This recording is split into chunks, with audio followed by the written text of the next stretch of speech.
بسم اللہ الرحمن الرحیم۔ السلام علیکم۔ آنے والے معزز سامعین کا میرے چینل پہ ویلکم ہے۔ Please like and subscribe. قضا اور قدر پر راضی رہنے والی ماں۔ اس واقعے کی راوی ایک بڑے ہسپتال کے شعبہ امراض قلب کے سربراہ ہیں۔ وہ اپنے ایک لیکچر میں فرماتے ہیں، یہ منگل کا دن تھا جب میں 28 سال کے ایک بچے کے آپریشن سے فارغ ہوا اور اگلے روز اس بچے کی صحت قدرے بہتر تھی اور وہ کھیل رہا تھا۔ ساتھ ہی اس کی والدہ بیٹھی کافی مطمئن لگ رہی تھی۔ میں نے بچے کا جب چیک اپ کیا اور مجھے بھی اطمینان ہوا۔ جمعرات کے روز ٹھیک 11:15 بجے نرس دوڑتی ہوئی آئی اور کہنے لگی، ڈاکٹر صاحب اس بچے کی سانس رک گئی ہے، لگتا ہے دل نے کام کرنا چھوڑ دیا ہے۔ میں نے فوراً سارے کام چھوڑ کر اس بچے کی طرف دوڑا۔ میں نے اس کے دل پر ہاتھ رکھا اور آہستہ آہستہ ملنا شروع کر دیا۔ کم و بیش 45 منٹ تک میں اس کے دل کا مساج کرتا رہا۔ اس دوران اس کے دل کی دھڑکن بند ہی رہی، مگر اللہ تعالیٰ رب العزت نے اسے نئی زندگی عطا کی اور اس کے دل نے آہستہ آہستہ حرکت کرنا شروع کر دی۔ میں نے اس پر اللہ تعالیٰ کا بہت شکر ادا کیا اور مجھے جب مکمل تسلی ہو گئی تو اس بچے کے لواحقین کی اس کی صورتحال سے آگاہ کرنے کے لیے روانہ ہو گیا۔ اگر مریض کی حالت زیادہ خراب ہو اور وہ موت و حیات کی کشمکش میں مبتلا ہو تو والدین کو اس کے بارے میں بتانا کوئی آسان کام نہیں ہوتا۔ اس کے لیے بہت بڑا دل چاہیے ہوتا ہے۔ اس صورتحال کو قابو کرنے کے لیے دل پر پتھر رکھ کر والدین کو مطلع کرنا پڑتا ہے، مگر یہ ضروری ہوتا ہے کہ والدین کو معلوم ہو کہ ان کے پیارے کی کیا حالت ہے۔ میں نے بچے کے والد کے بارے میں معلوم کیا، مگر اس کی کوئی خبر نہ ملی۔ البتہ بچے کی والدہ موجود تھی۔ میں نے اسے بتایا کہ بچے کی حرکت قلب بند ہونے کا سبب یہ تھا۔ مجھے محسوس ہو رہا ہے کہ اس کی دماغ کی طبی موت واقع ہو چکی ہے۔ سامعین کرام، اگر کسی ماں کو یہ بتایا جائے کہ اس کے بچے کی دماغ کی طبی موت واقع ہو چکی ہے تو اس کا کیا رد عمل ہوگا؟ یقیناً وہ رونا، چیخو پکار اور شور و گل، مگر یہ عظیم خاتون نہ تو چیخی، نہ روئی اور نہ اس نے کہا، ڈاکٹر صاحب آپ کی وجہ سے میرے بیٹے کی حالت سخت خراب ہو گئی ہے، بلکہ اس نے نہایت صبر و تحمل سے میری بات سنی اور کہنے لگی، الحمدللہ۔ پھر مجھے چھوڑ کر چلی گئی۔ بچہ انتہائی نگہداشت کے کمرے میں تھا۔ 10 دن کے بعد بچے نے تھوڑی سی حرکت کی تو ہم نے اللہ تعالیٰ کا شکر ادا کیا کہ بچے کے دماغ کی حالت معقول ہے۔ 12 دن کے بعد بچے کے دل نے پھر حرکت کرنا چھوڑ دی۔ ہم نے پھر اس کے دل پر مساج کرنا شروع کر دیا۔ یہ عمل جاری رہا اور یہ عمل 45 منٹ تک ہم دل کو ملتے رہے، مگر اس نے حرکت نہ کی۔ میں نے اس کی والدہ سے کہا، اب امید کی گھڑیاں ختم ہو رہی ہیں۔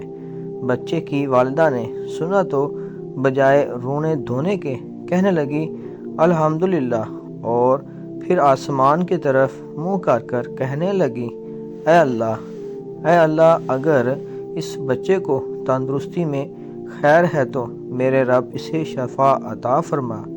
یکایک ایک معجزہ رونما ہوا کہ اس بچے کے دل نے ایک بار پھر حرکت کرنا شروع کر دی۔ ایک دفعہ پھر خوشی کی لہر دوڑ گئی۔ ہم نے اللہ تعالیٰ کا شکر ادا کیا، اور جہاں تک اولاد کے معاملے میں ماں کی خوشی کا تعلق ہے، اس کا اندازہ آپ بخوبی کر سکتے ہیں کہ ایک بچہ جو بالکل مرنے کے قریب ہو اور وہ اس طرح صحت یاب ہو جائے۔ وقت گزرتا گیا، اس طرح وقت گزرتا چلا گیا، بچے پر کئی طرح کی کیفیات آتی رہیں، اس کی حالت بہتر ہو جاتی اور کبھی خراب ہونے لگتی، مگر اس کی والدہ نہایت مطمئن نظر آتی اور اس کا اکثر وقت دعا میں گزرتا۔ 3.5 ماہ گزر گئے اور بچہ مسلسل انتہائی نگہداشت کے کمرے میں ہی رہا۔ اس کے سر میں ورم ہو گیا۔ ڈاکٹروں کی ٹیم مسلسل علاج کرتی رہی، مگر دن بہ دن بچے کی حالت خراب ہوتی چلی گئی۔ ڈاکٹروں کی رائے کے مطابق بچے کا بچنا محال تھا۔ چونکہ میں ICU کا نگران تھا، لہذا میں نے بچے کی والدہ کو ذہنی طور پر تیار کرنا شروع کیا اور اسے بتایا کہ اب تمہارے بیٹے کا زندہ رہنا بہت مشکل ہے۔ اگر اس کو دل کا دورہ نہیں بھی پڑتا تو بھی اس کے سر میں ورم ہو چکا ہے، جس سے اس کی جان کو خطرہ ہے۔ اس خاتون نے پھر الحمدللہ کہا اور چلی گئی۔ میں نے دیکھا کہ اس خاتون کا اللہ رب العزت کے ساتھ بہت بڑا گہرا تعلق ہے۔ اس کے یہ الفاظ کہ اے اللہ، اگر اس بچے کی تندرستی میں خیر ہے تو میرے رب اسے شفا عطا فرما۔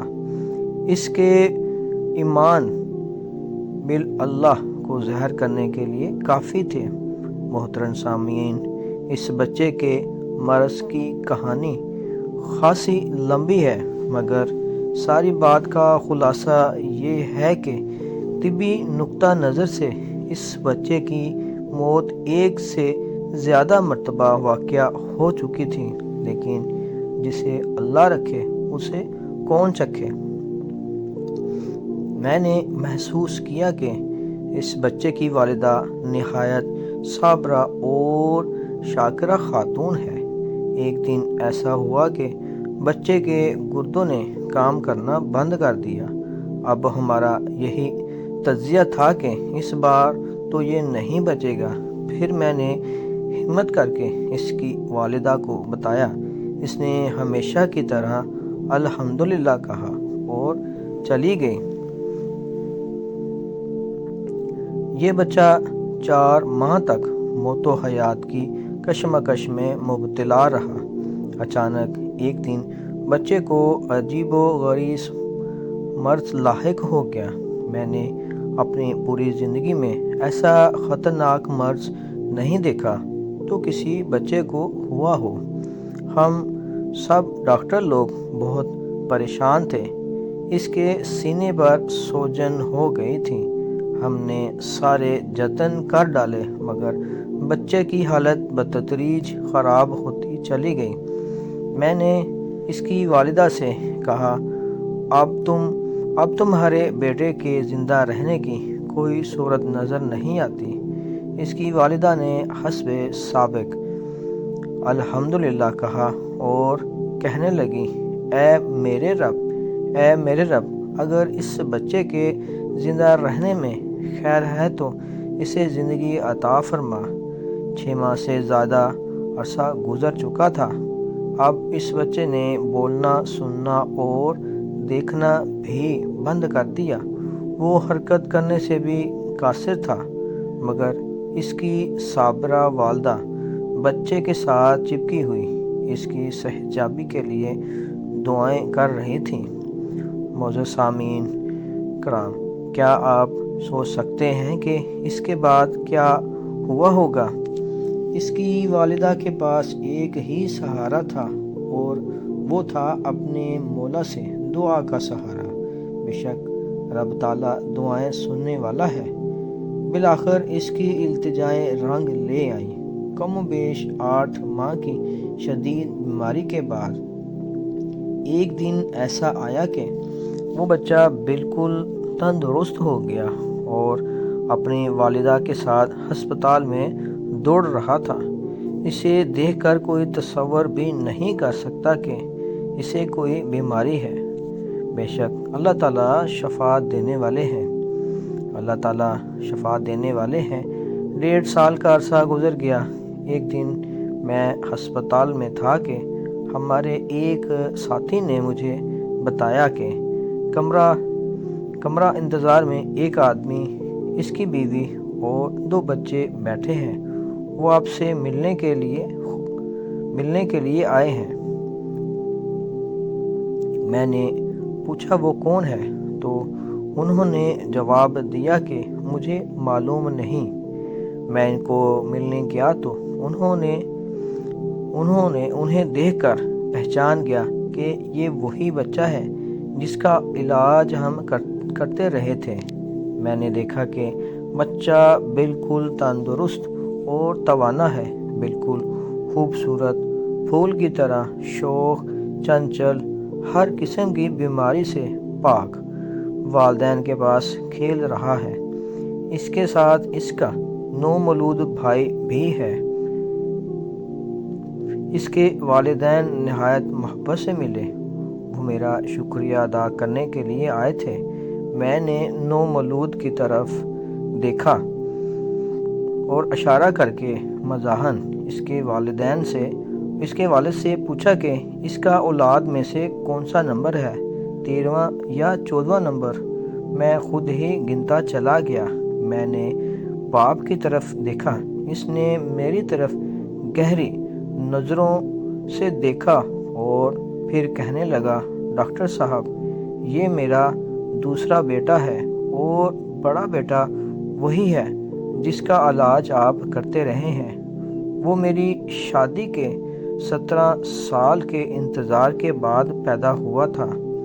میں اسے علیحدہ کمرے میں لے گیا اور کہا کہ دوست، میں نے اپنی تمام زندگی میں تمہاری بیوی سے زیادہ صابرہ اور شاکرہ عورت کو نہیں دیکھا۔ 17 سال کے انتظار کے بعد اللہ تعالیٰ نے اس کے ہاں پھول کھلایا، مگر وہ بچہ جس قسم کے امراض میں مبتلا تھا اور اس عورت نے جس محبت، محنت اور صبر سے اس بچے کی تیمارداری اور خدمت کی، اس کی مثال بڑی مشکل سے ملتی ہے۔ اس کے خاوند نے میرا بازو تھام لیا اور کہنے لگا، ڈاکٹر صاحب، میری اس خاتون سے شادی 19 سال قبل ہوئی تھی۔ اس خاتون نے شرعی عذر کے بغیر کبھی نماز تہجد ترک نہیں کی۔ میں نے کبھی اسے جھوٹ بولتے، شغل و مذاق کرتے یا کسی کو برا بھلا کہتے نہیں سنا۔ میں جب بھی گھر جاتا ہوں، یہ ہمیشہ نہایت خوش دلی سے میرا استقبال کرتی ہے۔ اس کی زبان پر ہر وقت میرے لیے اور گھر کی خیر و برکت کے لیے دعائیں ہوتی ہیں۔ ایک اتنی محبت کرنے والی خاتون، اللہ تعالیٰ کا خوف رکھنے والی، اس کے سامنے جھکنے والی اور رو رو کر دعائیں مانگنے والی خاتون پر میں سوتن کیسے لاتا؟ میں اس کا دل دکھانے کے لیے تیار نہیں تھا۔ شوہر نے میرے سوال کا جواب خود ہی دے دیا اور میں حیرت میں ڈوب گیا۔ تو اللہ تعالیٰ اپنے نیک لوگوں کی حفاظت فرماتے ہیں۔ اللہ تعالیٰ ہم سب کا حامی و ناصر ہو۔ اللہ تعالیٰ ہمیں دین کی، اسلام کی صحیح سمجھ عطا فرمائے۔ اپنا اور اپنے پیاروں کا خیال رکھیں۔ بہت شکریہ۔ السلام علیکم۔ جزاک اللہ خیر۔